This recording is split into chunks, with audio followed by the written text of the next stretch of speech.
Number one, put God first.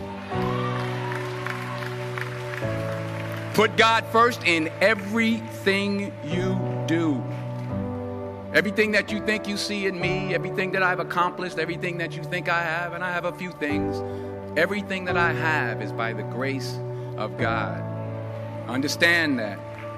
It's a gift. 40 years ago, March 27th, 1975, it was 40 years ago, just this past March, I was flunking out of college. I had a 1.7 grade point average. I hope none of you can relate. I had a 1.7 grade point average. I was sitting in my mother's beauty shop. They still call it beauty shops now? What they call it now? Yeah, I was sitting in the beauty parlor.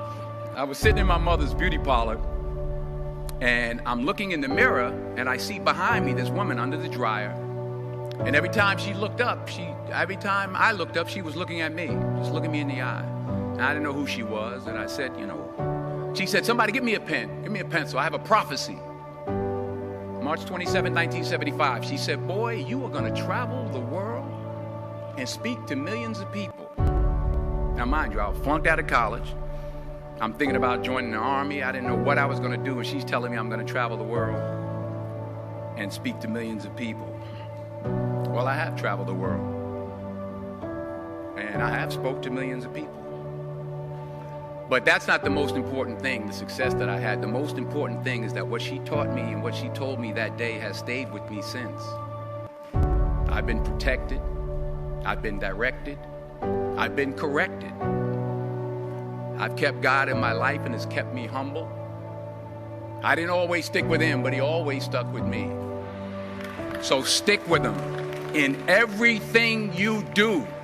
If you think you want to do what you think I've done, then do what I've done and stick with God. Number two, fail big. That's right. Fail big.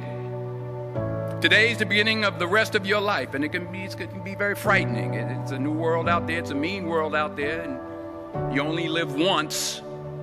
So do what you feel passionate about. Take chances professionally.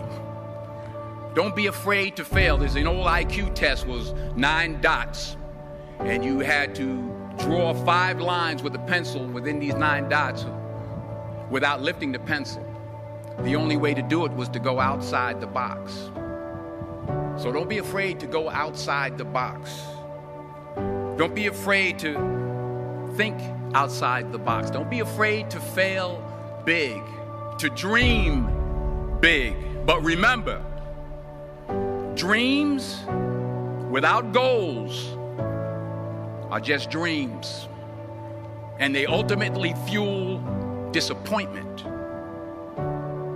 So have dreams, but have goals.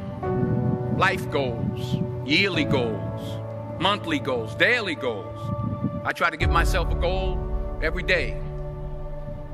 Sometimes it's just to not curse somebody out. Simple goals, but have goals. And understand that to achieve these goals, you must apply discipline and consistency. In order to achieve your goals, you must apply discipline, which you have already done, and consistency every day, not just on Tuesday and miss a few days. You have to work at it every day. You have to plan every day. You've heard the saying, we don't plan to fail, we fail to plan. Hard work works. Working really hard is what successful people do.